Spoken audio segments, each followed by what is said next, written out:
We've got to be close to it. It's got to be around here somewhere. I think well, maybe I didn't. I thought I saw it. I thought I saw it over here. Let's go. I think it's over here. No, it's over here. Yeah, it's over here.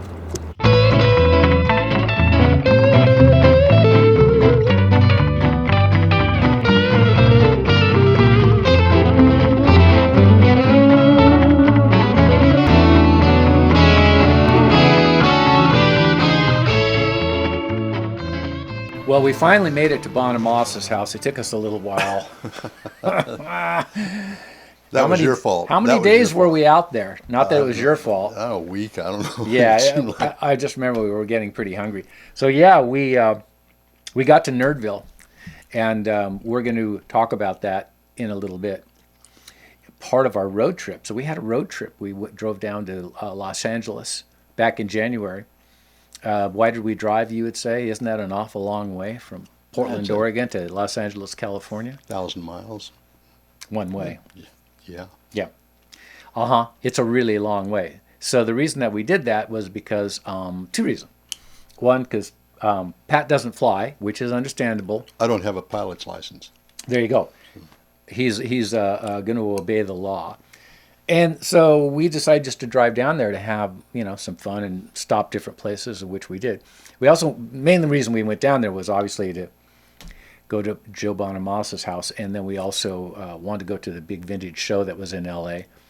And then the NAMM Show, which is the National Association of Music Merchants, and the big convention there. It's just huge. It's just huge. They have every possible kind of thing for music you could ever want. A lot of people that are really, really into their instruments too. And every kind of instrument that there is. Every kind. Everything. Yeah. Different countries.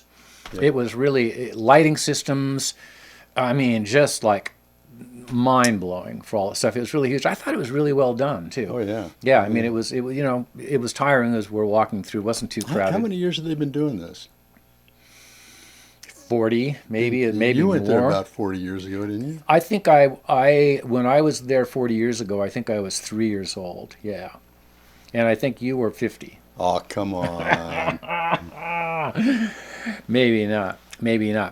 So we're going to talk about NAMM. We'll talk about the vintage show in Nerdville and our road trip in general.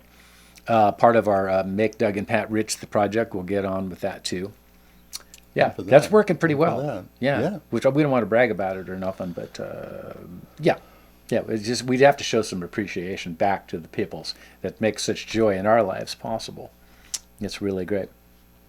We're also here to talk about AC10 Super Reverb Twin clones. So let's take a look at this amplifier stuff. Okay. We have the AC10 Vox Super Reverb Twin sitting right here. Why is that? Oh, I remember. Yeah. You guys who watch this show a lot know that this is the amplifier that we use regularly to do the demos. We use this amplifier because it kind of has the best sound that we think to do the demos on the pickups, PAF type pickups, and that classic rock thing from the late 60s, the English guys and on, the guys that play lead guitar. It has a bit of that Marshall sound. It has that clarity to it. It has that chime to it. You know what else it has? It has that top end, more like Brian May, who uses an AC30 or a lot of AC30s. Mm-hmm. It just has this clarity to it that we think is a great sounding amp and really demos those pickups really, really well. And what year is this guy? 65. And yours is a 65 also, isn't it? Yeah, Pat has one. As we did the show where we had 3 of them. This is such a simple amplifier because it has a volume control, it has a tone control, it has a reverb knob, and the reverb on this particular amplifier is pretty horrible. It uses mine sounds great. Yeah, yours sounds even better. One spring that is suspended between 2 what appear to be phono cartridges. High impedance phono cartridge. If you've ever taken your finger and run across the needle of a phono when it's on a record player, it's like that. So it's a horrible thing. And it has tremolo, which sounds great. So these amplifiers don't have any master volume. Nope. They don't have any effects loops. They don't have any of that stuff. It's just a really, really simple amplifier. And that's why we use it.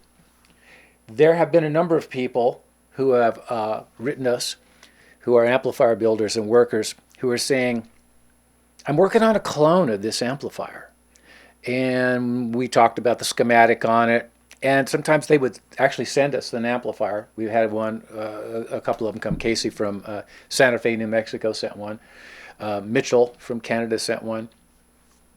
And we have another one today. And the thing about it is that we're cool with that, you know, because they have actually never heard one in actually in person. They're listening to the show and getting the sound of it from there, looking at the schematic. So if they send us the amplifier to do a demo on, we'll record a demo and we'll send it back to them. Now these are a completely different animal than the combo AC10. It is, isn't it? And so, don't be confused. Yeah, Because good point. They're not going to sound the same. Yeah, the combo is it's a different circuit. Yep. It has 2 channels, and we've played them, and they sound really good, but they don't sound like this. So something's going on here. Transformers, I don't know what it is. So I guess the ideal thing would be, if we could make it happen, would be to get that AC10 clone right here, and so that we could do demos on it. What do you think? Give it a shot. There's only one way to do it, I think. Yeah. And that's the Magic Sword Canes. AC10. AC10. AC10. Whoa! Well, that worked. What we have here is we have an amplifier from Henry Electronics in New Jersey called the SRT Plus. The amplifier builder there, his name is JP.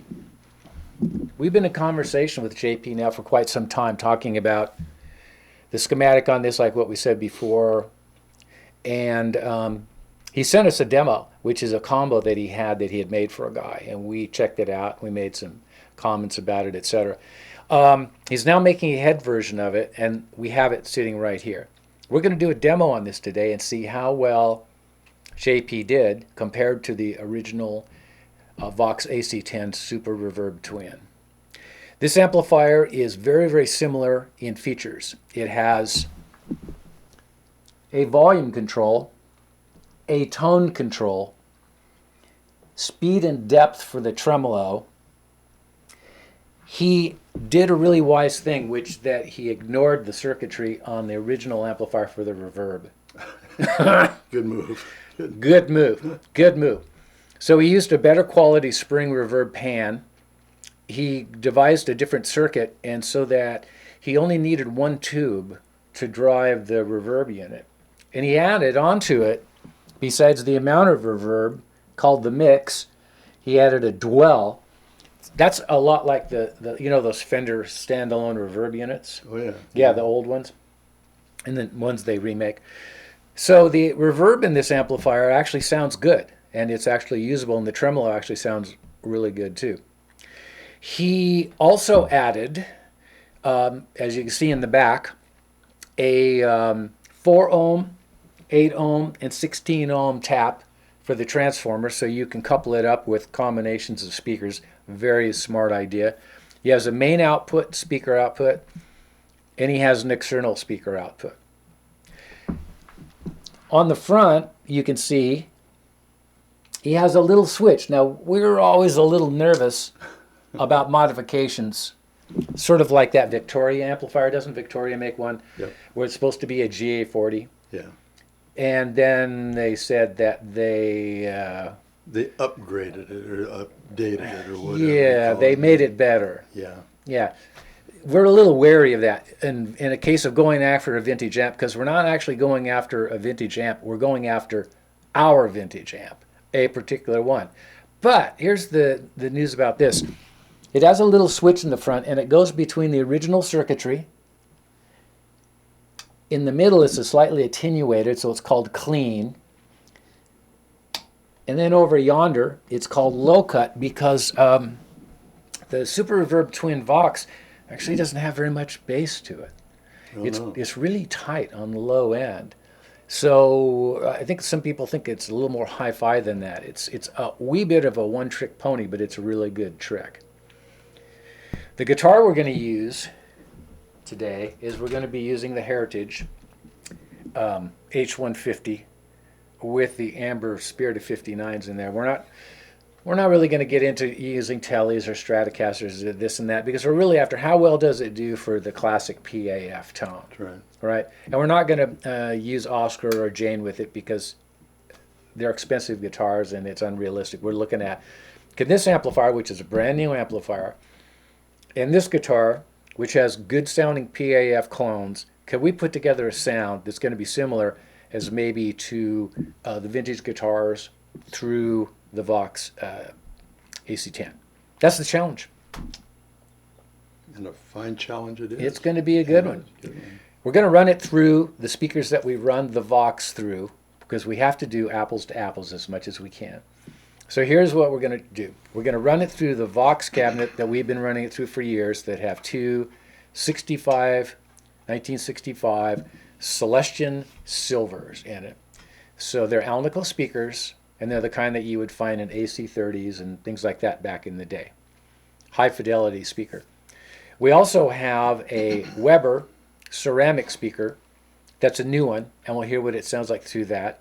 And lastly, we will have a little surprise as we move through it, which would be the Doug and Pat Show modification to the SRT Plus.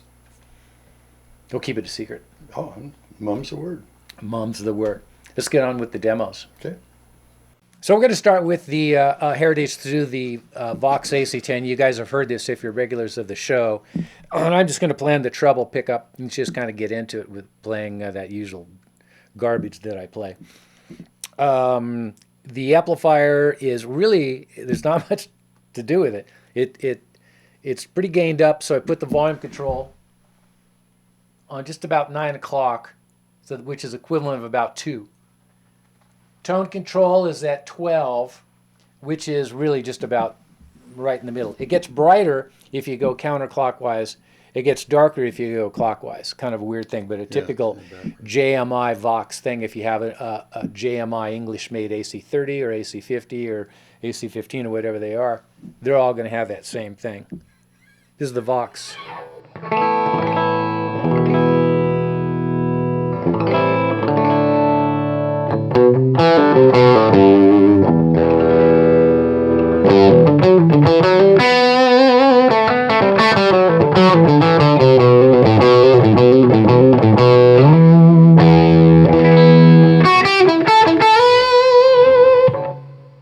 Guitar volume is going to be on usually about 8 to 10.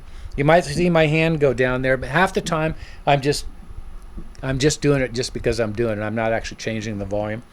But usually between 8 and 10, that's because that's where the pot in the guitar gets bright. It gets brighter between 8 and 10, and it rolls high end off when you go lower than that. So we're not really hearing what we want to hear. Back to this.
one of the things that we really like about this amplifier is that when we go up to those upper notes, I'm always thinking a little bit of Brian May, who has that highly compressed AC30 killer top end. I just like that sound, and this amplifier has a bit of that. When you go up high from one note to the other note, it sort of explodes when you get up there.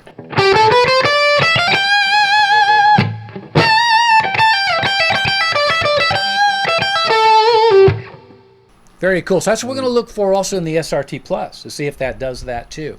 If it has that top end. Not a very versatile amplifier, this AC10.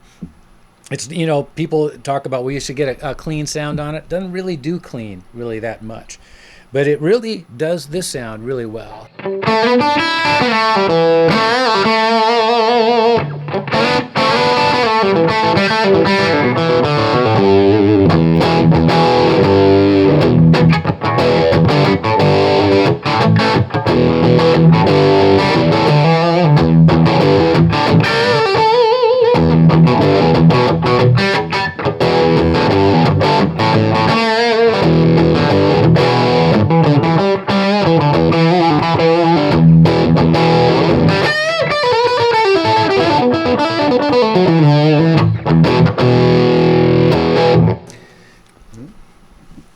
Let's try the other amplifier. Plug it into the same cabinet, and let's see what it does. Let's give a listen to the Henry. I'll tell you some things about it. It has a volume control. It has a tone control. We're not going to use the reverb. Well, maybe we'll later, but I'll tell you. And tremolo.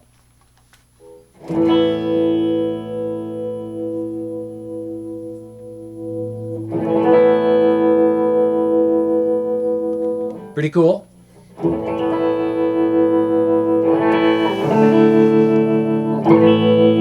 Has a foot switch for it. Stereo foot switch plugs in the back so you can have two pedals. One turns off the tremolo and one turns off the reverb. This is stock as this little switch that's over here that says original, clean, and low cut. It's on original.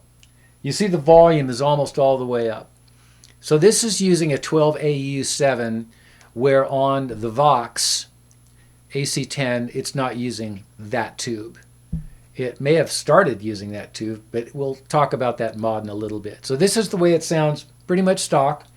Treble up almost all the way, but it gets bright all the way up. Volume almost all the way up, treble pickup.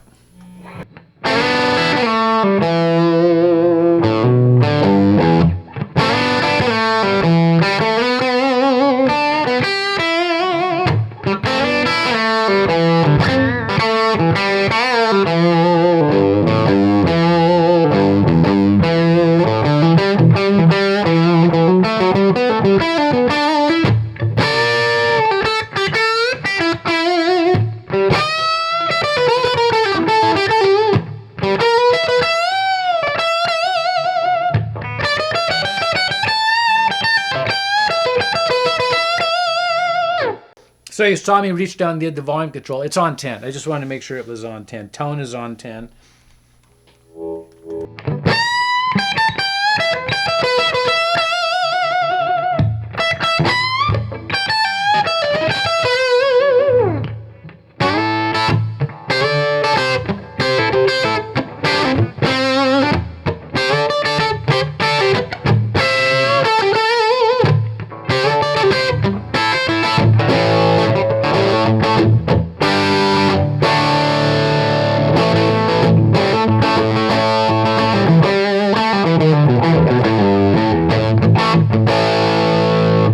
Now let's put the switch on low cut. Doot.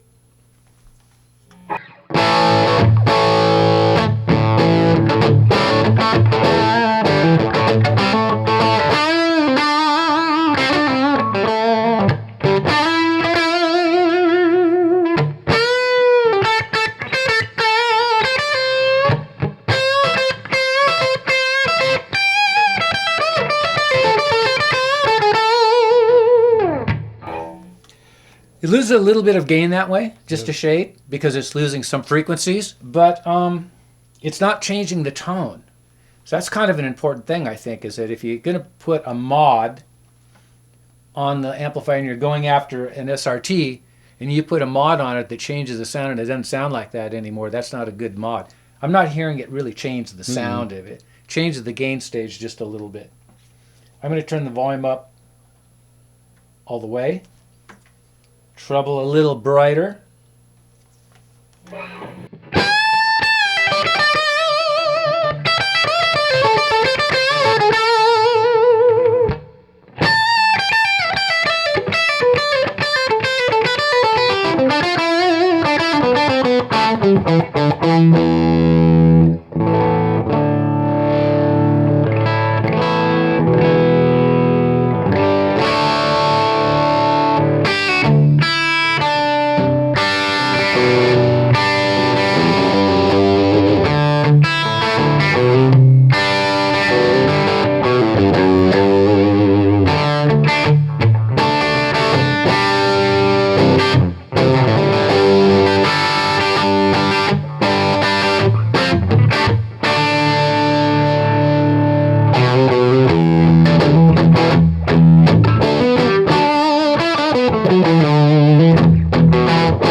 Sounds pretty ballsy from where we are. It does. You know, the nice thing is with the treble all the way up on the guitar and the amp, it's not that obnoxious, piercing, trebly sound. Yeah, and it has a lot of treble, which is what we're looking for. The AC10 Vox has a lot of top end to it. So you go up to those upper notes, if that's the sound you're looking for, it really does it. If you're looking for something that's a little not quite so much, you've got the ability to use the guitar volume all the way up, which makes the guitar as bright as it'll go, and either use the tone control on the guitar, like...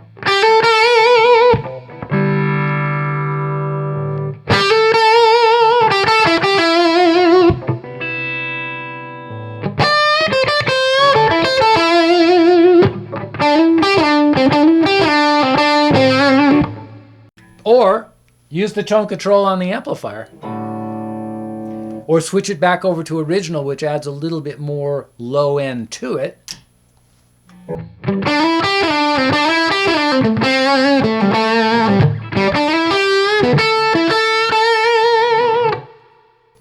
Back to low cut. Guitar all the way up.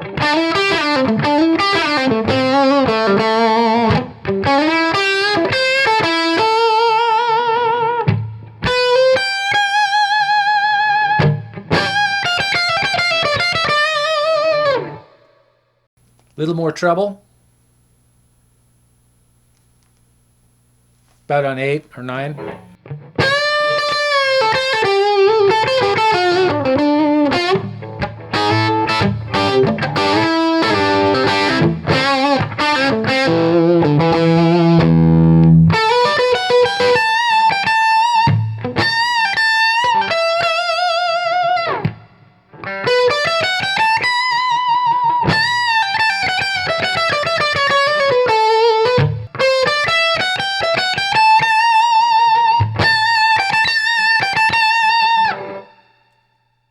Seems like it has some top end to it right there. Now I'm going to go to the clean setting. It's like an attenuation. I don't know the technical aspect of what he's doing, but I'm assuming he puts some attenuation in there. So you can leave the guitar all the way up. Maybe back the volume down a shade.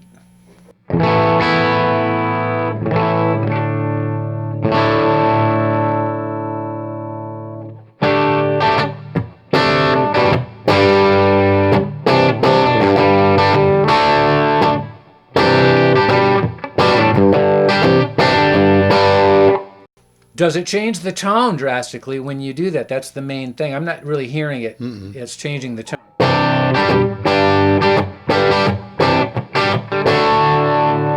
Play some solo ideas on it slightly cleaner.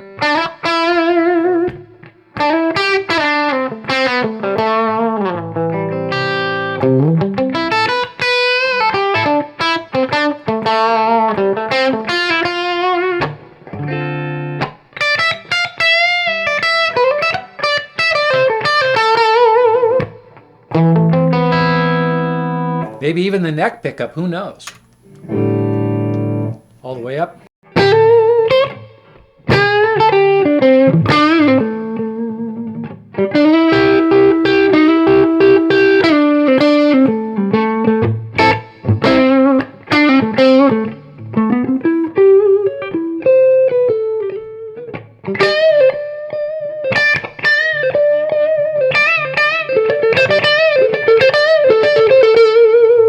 It's reacting to your playing. It's reacting to, even though it's turned down quite a bit, still reacting to the playing.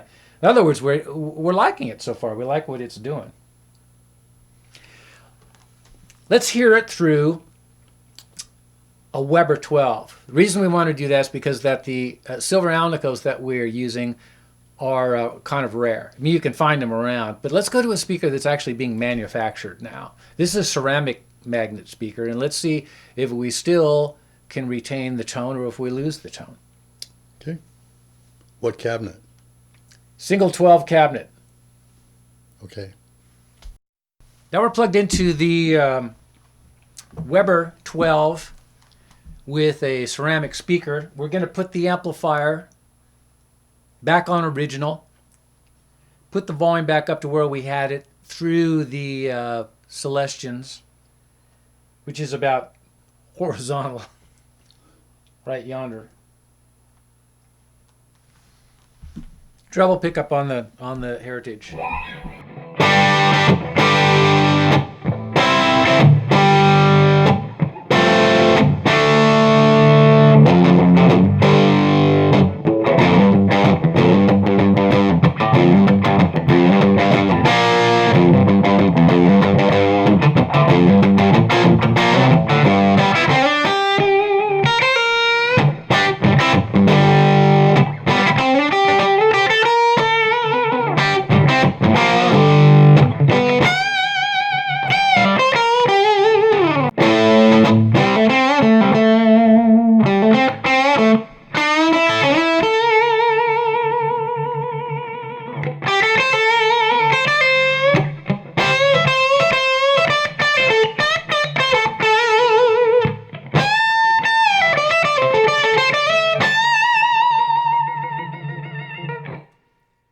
Let's put it on the low cut,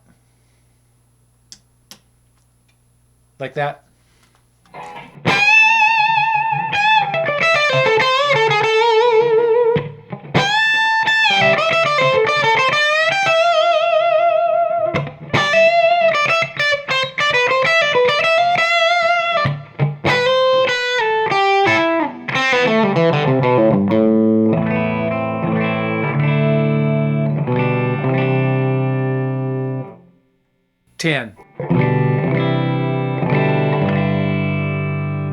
It cleans up nicely, doesn't it? Mm-hmm. You have to be able to control these amplifiers by your pick and by your fingers. It has no master volume. It's really simple. That's the volume. You set it up and then you play and see if the amplifier will respond to that dynamic range. Like this.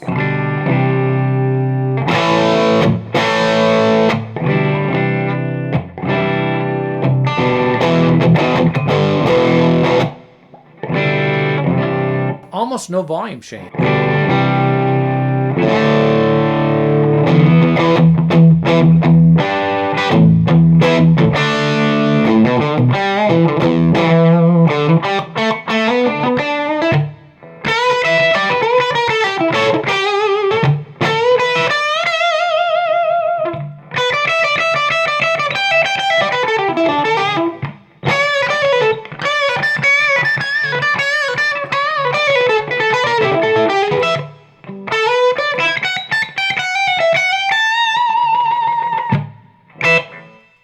That's the Weber.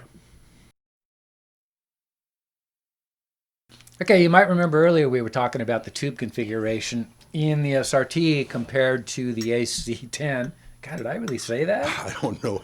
I wasn't listening. I might have to run it underneath so I can read it. The AC10 has three 12AU tubes and one 12AX7. This amplifier has a 12AX7 and a 12AU because it has a ECC 832 that runs its reverb. So it has three pre-tubes instead of 4 because it only needed that. So I asked JP, I said, so we've got this AC10 and one of those 12 AUs is changed out. In other words, it was modded. Right. Can we do that with this amp? He goes, sure. Swap out that 12 AU with the 12AX7. Here's what happens. It got really loud, and it got just everything that it was doing before, it did it even more than that. The noise floor came up a little bit. It was a little noisier, but not that much. Not that much. And so this is really kind of a cool thing to us, and so we're going to call it the Doug and Pat mod. Is it a mod or a rocker? It's a Malka. It's a Malka. So if you go to JP's website, Henry Amps, and you see that amplifier in there, you can see that it might have the Doug and Pat mod available. The mod is changing out the 12AU with the 12AX7, which for us is about as technical as we want to get. The good thing for us is that we remembered to turn the amp off before we did it so that we weren't grabbing this thing and putting our tongue on it and, stuff like that, which can happen around here. You usually wait till those cool off before you take them off. I learned that the hard way. So we're back to this, and it is, I'm going to turn the volume on halfway now, and we'll see if we can get it happening in the recording, but it compresses up right now, which is very similar to the AC10. That is, that amplifier, if you can see over here, it's not even on 9 o'clock, and it compresses right up. With a tube swapped out, the 12AU, it'll sound much more like Dale's amp in the AC10 show that we did a bit back. Pat's amp, my amp, Dale's amp. Treble pickup, 12X7, Doug and Pat mod.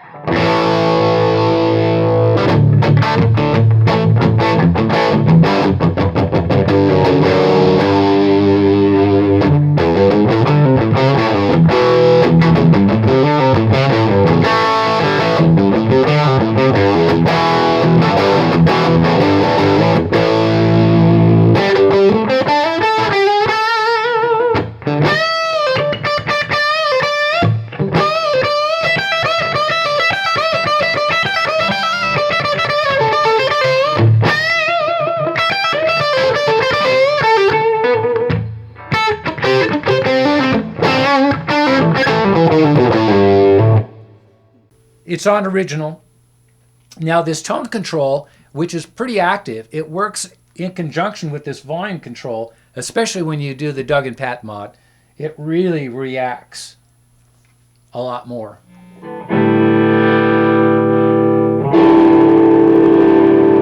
It really actually even brings the gain up a little bit, which it would. I mean, it's bringing up something. Depending on your pickup, in the speaker cabinet, this is going to be the fine-tuning of this sound, is where you get this treble control and that volume control in conjunction with each other and with the little switch. Even though it doesn't have very many knobs on it, it does a lot of stuff.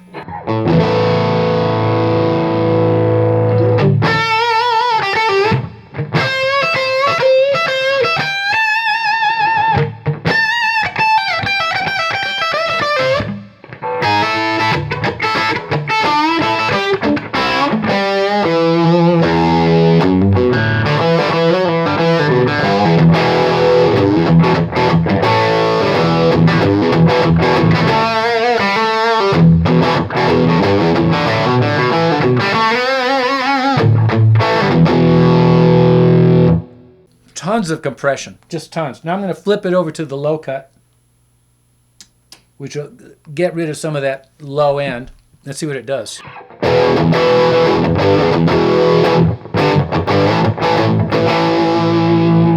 So it got rid of a bit of that.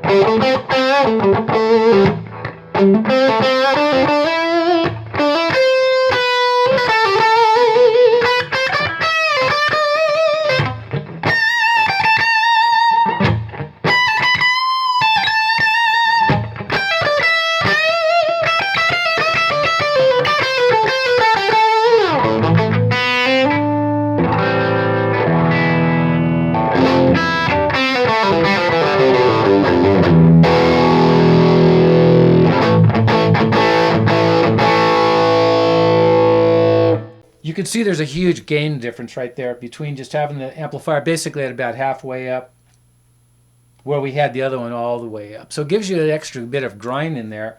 But if you drop it back, it cleans it right up and turns it basically into the original, especially if you put it on original.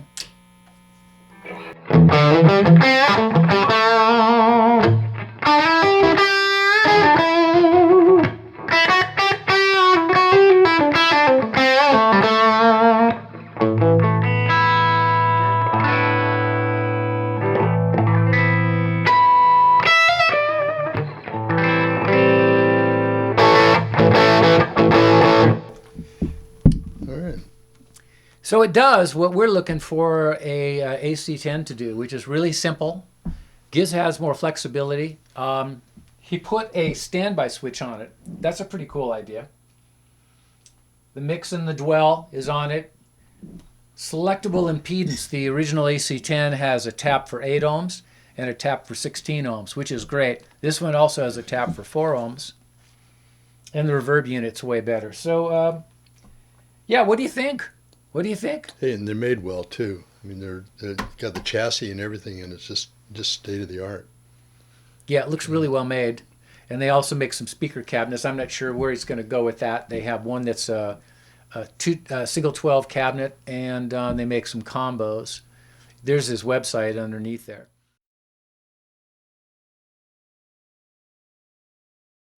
Let's talk about a road trip that we took in January. So that was January 23rd or so, or something like that. Yeah. Third week. Yeah. So Pat did all the driving, which was really great. I didn't do any of the driving, which was really great. He slept the whole time. Which was really great. We went down to Anaheim, which it's also in Anaheim. Disneyland. Oh, is it? Yes, the original one. The original one. So we went to the NAMM Show, which is in Anaheim Convention Center, and it was really crowded as far as parking there and all that stuff like that. But we got there, pretty cool. So we headed to the Gibson booth, saw some of the new Gibson company. They seem to be better organized now. I don't think they showed last year's, from what I understand. I don't know. I wasn't there. So they had a pretty good selection of stuff. A lot of reissue things, different models that they were doing, SGs and Juniors, and they all looked really good. A guitar I thought was pretty cool was that Les Paul Special that had a maple top to it and humbuckings on it. Oh, yeah, yeah. And they had a couple different... double cutaway type. Double cutaway. Yeah. It looked like a double cut Special. Looked really good. Didn't Hamer make a guitar like that? They did. Called the Sunburst. Yeah. Yeah. Yeah. It's a beautiful guitar. We're running some pictures of them. Went to the Marshall booth, making a lot of those reissues of those, 45s and the old stuff. We didn't get a chance to hear any of them. We actually met up with Bill from Walt Grace there. Oh yeah. Yeah, and his girlfriend, and so we had a conversation with them. Saw a lot of people that we knew from here and there. Went to the Rickenbacker place. Rickenbacker booth had the guitars all hung out there, looking really great. We ran into Phil X. Yeah. Yeah. Pretty cool guy. Yeah. So if you guys don't know who Phil X is, he does demos for this store, and he does really good ones. He's really animated. He's a good singer and a good player, and he plays some stuff. He's very, very fun. He's also in Bon Jovi now, so he's touring with them. But yeah, we had a good time talking with him. We saw our buddy Don Butler, who works for Pyramid Strings. Mm-hmm. Yep. And boy, they had so many cool things. They had, everything musical. Everything from recorders to flutes to fancy stuff to Mexican stuff. Yeah. I mean, a lot of imported stuff. Thousands of booths. It was laid out so well. Yeah. You remember we were walking by the Powell flute booth? Yeah. Yep. Okay. So you guys probably one of the bunch of people who would say that spending $5,000, $6,000, $7,000 for like a really nice R9 or something is a bit steep. Just be thankful that you're not a professional flute player, because here's a picture of what are called head joints. Head joint is the part of the flute that you blow into, but not part of the flute that probably most people would consider to be the flute. Yeah. This is just that part. And you can see the prices in there, that they're anywhere from about $1,200, $1,300, $1,400 up to about 10 grand for the head joint. And so a whole flute would probably run you anywhere from 4,000 or 5,000 to 10, 15,000. So that was kind of fun. The next day, they had the vintage show down there, down by the John Wayne Airport, which is pretty close to where we were staying. We knew it was a good show as soon as we walked in the door, and there was a guy wearing a Doug and Pat Show shirt. So I hope you're watching the show, so thanks for wearing the shirt. It was really great to see you. And some of the people there, too, that came up and introduced themselves, that have seen the show. People from the Netherlands, a couple of different... Germany, Russian. There was a Russian guy. Portugal. There was, a lot of people. Yeah. We got to talk guitars and amps with everybody. You're kind of popular. Yeah, as are you. They recognized you, not me. Right. Right. They asked me where Doug was. John Gundry from Throwback was there. We had a pretty good time with him. I guess we were a little bit not well behaved because we had to pay him off a little bit of hush money. He had his bodyguard with him. Yeah. So that's the picture I had snapped of John getting the money, which obviously wasn't very much because we were medium bad. And of course, at the as soon as you walk in the show, Bonamassa has a display there. Show-offy dude. It's his Nerdville thing. Maybe 15, 16 Gibson Epiphone, hollow body, 335, 345s, 330s, double necks, jazz guitars, all of them blonde. And all of them in near fabulous condition. It was very, very cool. And he was there the whole time, talking with people and with pictures taken and all that stuff. Norm was there from Norm's Rare Guitars. Yeah, so that was great. We had a chance to say hi to Joe and make plans to go up to his house, which is up in the hills up there in L.A. Has a gate, heavy security going in. It was great. So you get up to the top where his house is, and he has his sign and all that stuff. Man, I tell you what, this guy's living the life, isn't he? He is, and deserves. He deserves that. He is so, I hate to say it, but he's just so like us and like people of our generation. Just like all we cared about and all we do care about, obviously, is old amps and old guitars and just old stuff. His house is literally just packed with vintage amplifiers. I mean, everywhere, in every place that you look, a mint set of tweed amps, blackface amps, clocks, signs, neon signs, a couple of old cars that he drives. Yeah. Popcorn machine. Oh yeah, was that a gift? Not to me. No, I mean, was it a gift to him? I don't know, because it probably was. But it says Nerdville on it, so it's part of the thing. That's pretty impressive. It's he's it's kind of where you would be, I think, if you played like that and weren't married. Yeah. And you lived in L.A. And was 40 years younger. And you had a shekel or two. Yeah. I bet you'd have a bunch of guitars. I would have all that stuff. I do the best I can with what I have. You do pretty good. Yeah. You do pretty good. You can only play one guitar at a time, though, and one amp at a time. So what's that, like your wife talking or something? Yeah, but you play them and then you move along quickly. Yeah. It's not a flawed system. It's just not. It's a good system. He's living the life. He has no Ferraris out there, has no any of that stuff. Guy's just an old soul. We also had a prototype of a Fender Tweed amp that he owns, a couple of them. What are they called? A professional? Dual professional. Dual professional. Yeah. Late 40s, 48, 50, something like that. Yeah. And he had it in his kitchen and was playing on it for a while.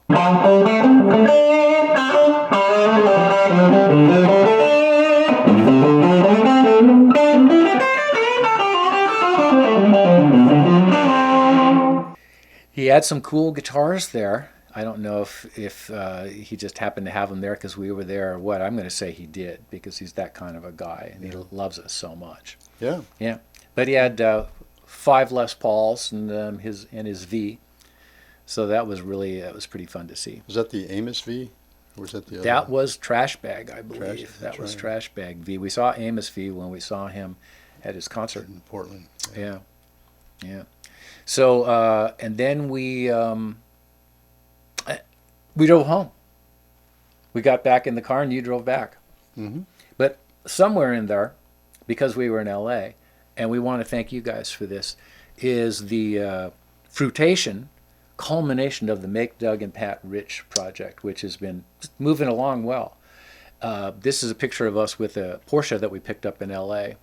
that we towed back.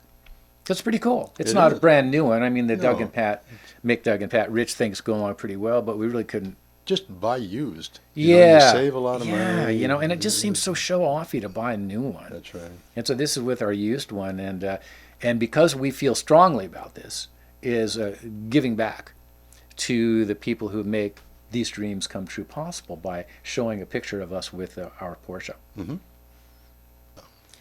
Go to our website, thedougandpatshow.com. At the website, you can see all of our shows. Our Chasing Oscar project, which we're working on trying to update even as we speak. And our selection of apparel that will make you the hit of your next vintage guitar show or NAMM show, because it certainly worked for us. Short sleeve t-shirts, small logo, large logo. Long sleeve t-shirts, small logo only, and the Doug and Pat Show hat. Various sizes. Medium through XXL. Yeah, so we pretty much have everything. So you can just go to the website and order up and make Doug and Pat rich. That would be really, really swell. Yeah. We want to thank JP for the amplifier, and sounded really good. Want to thank Throwback for the strings that we use on the show. I think that's about it for today, isn't it? Yeah, and thank Joe. Thank for you, his Joe. Hospitality. Yeah. Yeah. Again. Thank Phil X. What did he do? Well, he said nice things to us. He did. He said that he has never seen our show. And I told him that I've seen all of his. So, thanks, Phil. He said he was going to watch it, though. That's true. He did. That's true. He's going to watch it. Well, thanks, guys. I'm Doug. And I'm Pat. See you next time. Bye.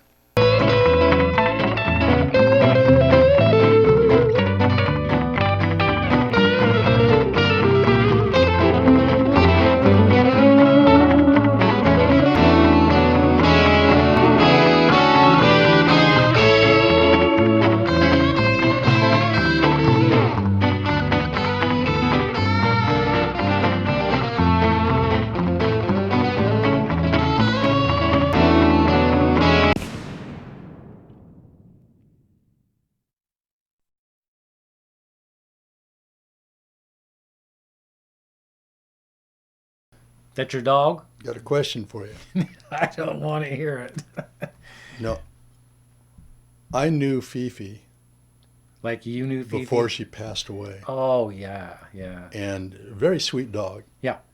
She liked you. Well, yeah. And my question is, why would you want to stuff her and have her around all the time? I mean, this...